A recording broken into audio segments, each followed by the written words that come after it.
Gerry Anderson's new Captain Scarlet, the Achilles Messenger. Adapted by Richard Dungworth from an original story by Phil Ford. Read by Ellis Pagan, Chris Dale, and Jessica Jacobs. Earth is at war with an alien race, the Mysterons, who can kill anyone and rebuild them as instruments of destruction in their war of nerves against the world.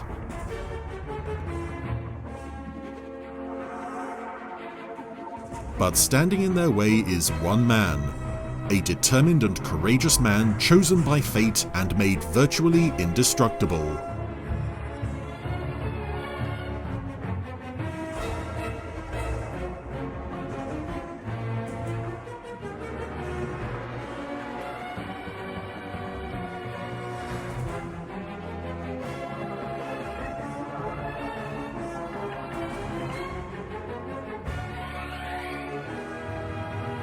His name, Captain Scarlet. The interrogator aimed the spotlight into the prisoner's eyes. Again, he asked the question. The sky-base coordinates, what are they? Captain Scarlet, handcuffed and unshaven, squinted against the glare. His body was beaten, but his spirit remained unbroken. Captain Scarlet, serial number S700291160, he spat out defiantly. We're not even started with you yet, Scarlet, said his tormentor angrily. So make it easy on yourself. On everyone. A woman's scream came from nearby. Destiny was being interrogated too. Scarlet's eyes flashed, but his resolve held. His questioner had had enough. For now. Take him away, he ordered wearily. As the guard behind Scarlet grabbed him roughly, he fell. Lying on the floor of the dingy cell, within his reach, was a nail. In the instant before the guard dragged him to his feet, Scarlet grabbed it. The guard shoved Scarlet along a dimly lit passageway, flung him into a cell, and locked the door.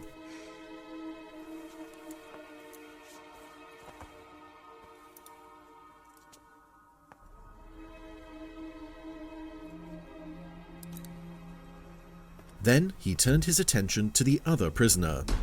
As the guard opened the door of her cell, the weak light fell on Destiny Angel. She, like Scarlet, was in bad shape.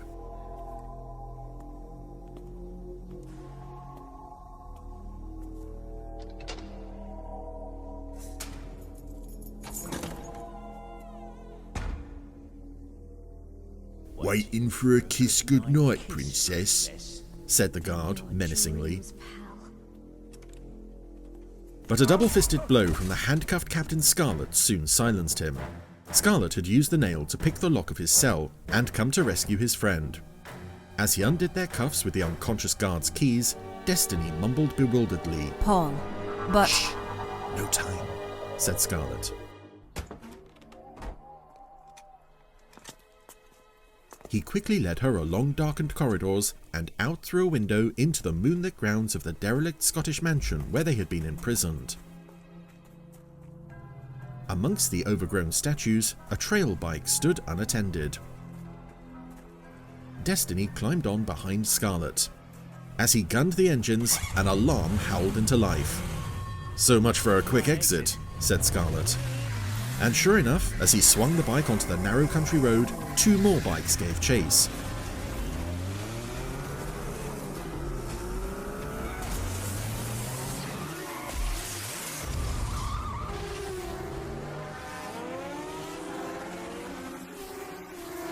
When speed didn't shake them off, Scarlet turned sharply onto a mud track, sending the lead pursuer skidding out of control.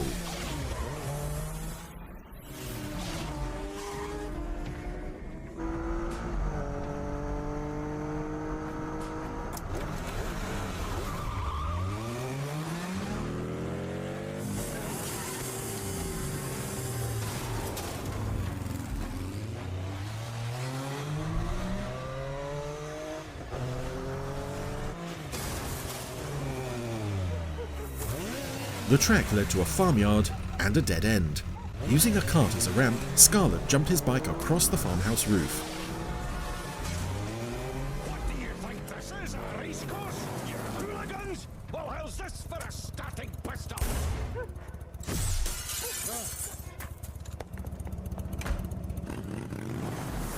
The second rider attempted the same stunt and crashed. Back on the road, it seemed as if they were off the hook. Until an oncoming Spectrum Rhino blocked their path.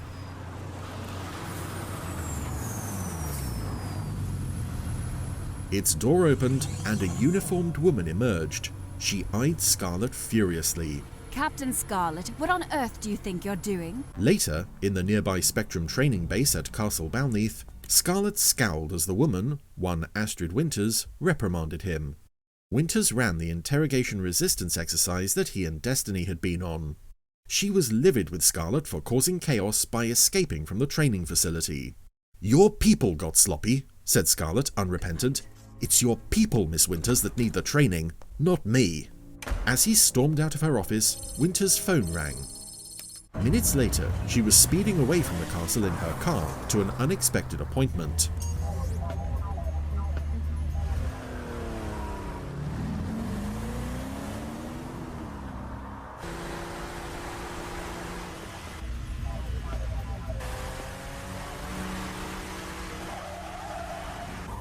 But as she tried to slow down, her brakes failed. Her sports car plunged into the lock.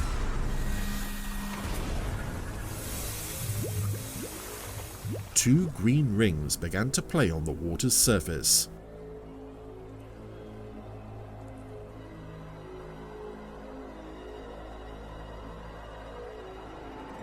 On the road, an exact replica of the sports car took shape as if woven from thin air. A Mysteronized Winters was at the wheel.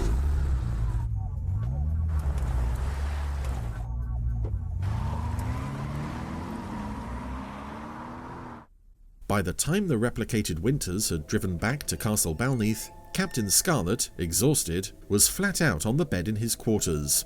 Winters' eyes flashed Mysteron green as she stealthily entered Scarlet's room and crept towards him. Scarlet was not easily surprised. Moments before Winters reached him, his eyes flicked open. Seeing her reflection in a mirror, he sprang into action. But despite his combat experience, he was no match for Winters. Showing inhuman strength and ability, she soon had him pinned down, her forearm across his throat. Scarlet expected nothing but death. His eyes widened in surprise as Winters spoke. "I'm not here to kill you, Scarlet. I've come to save you. You and your planet." Minutes later, having sought out Destiny, Scarlet listened, warily, as the Winters replicant explained herself to them.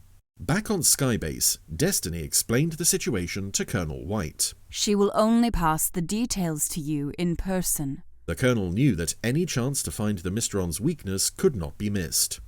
"If they do have an Achilles heel, we can't dismiss the opportunity to discover it." And to gain their trust, Winters had offered a tip-off. The Mysterons, she claimed, were planning to blow up the World Scientific Congress. At Castle Balneath, Scarlet kept watch over Winters as they awaited the Colonel's response. She was growing increasingly anxious, convinced that her fellow Mysterons would find out what she was up to and come after her. Her fears proved well-founded. A squadron of attack helicopters came buzzing out of the Highland skies, spilling out Mysteron stormtroopers into the castle grounds.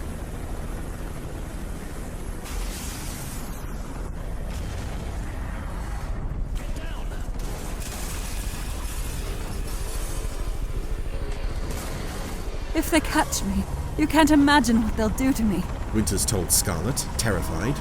"They'd better not catch you then," he calmly replied.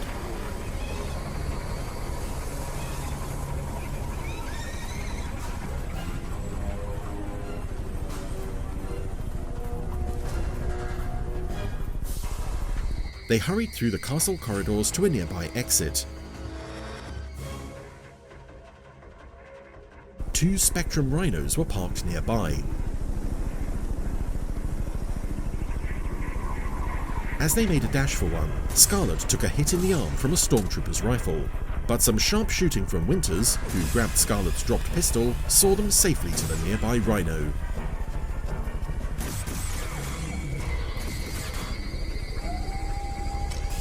Within moments of seizing the Rhino's controls, Scarlet had locked its missiles onto the hovering Mysteronized helicopters and brought them crashing to the ground.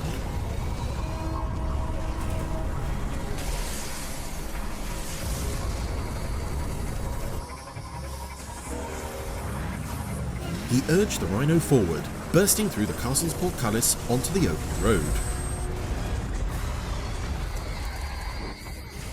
But the second Rhino, with a stormtrooper at its controls, gave chase. As Winters clung to her seat, Scarlet tore expertly along the winding road.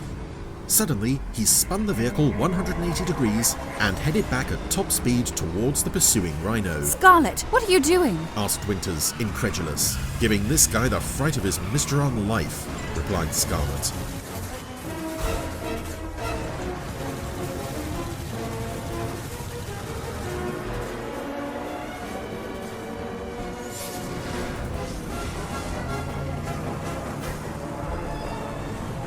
The head-on collision tipped the enemy's vehicle on its side, and a nudge sent it tumbling into the lock beside the road.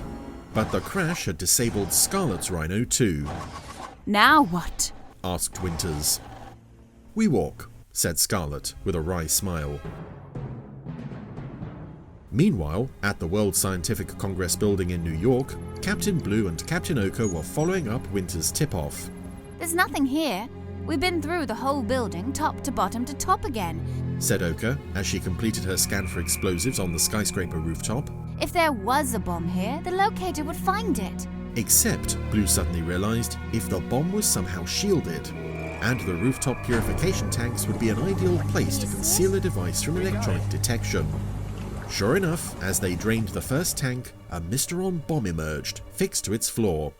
Ochre's fingers flashed across her handheld detector. According to my readings, it's going to blow in 8 minutes, she told Blue. We can't defuse it in time. Moments later, Blue was at the controls of the Spectrum Hummingbird. He used its powerful winches to rip the water tank from its rooftop mountings. Clamping the tank to the helicopter's underbelly, Blue set off at full tilt for the bay. He intended to make sure the Mysteron bomb exploded well out of harm's way. 4 minutes, Adam, warned Captain Ochre. Plenty of time to grab a takeout, joked Blue. But as they swooped between the buildings, another helicopter dropped in behind them, narrowly missing them with a missile. The Mysterons. Keeping his head, Blue managed to outmaneuver and shoot down their pursuer, but it cost time.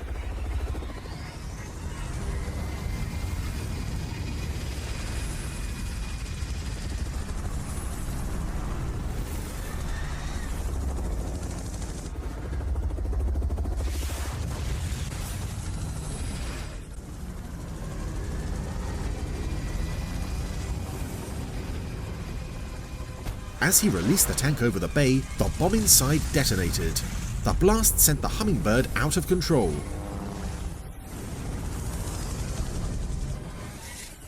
But somehow, Blue pulled out of the dive. They'd done it! Scarlet and Winters, meanwhile, were hiding out in a derelict mansion. As they waited for help, Winters quizzed Scarlet about how he bore being half human, half Mysteron. I'm human, insisted Scarlet. The Mysterons messed with me once, but that's just history. Winters looked unconvinced. Suddenly, the sound of a stormtrooper outside drew Scarlet's attention, but as he steadied his gun, the muzzle of another stormtrooper's rifle pressed into his back. Then, in an explosion of breaking glass, Destiny Angel burst through the window. She took out both stormtroopers with well-aimed laser blasts. Destiny looked at Scarlet and Winters and murmured, Looks like I got here just in time. On a rooftop, surrounded by bodyguards, Colonel White watched a Hummingbird touch down.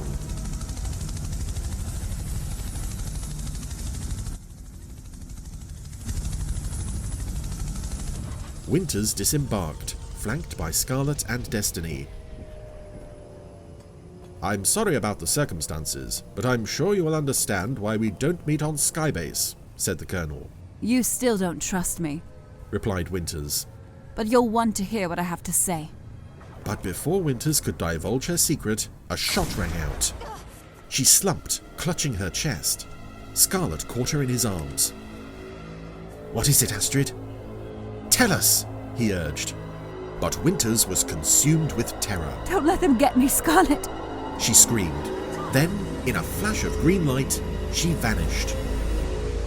From a nearby vantage point, Captain Black trained his rifle sights on Scarlet, paused, then lowered his gun. "No, Scarlet," he mumbled malevolently. "Not today, but one day. One day soon."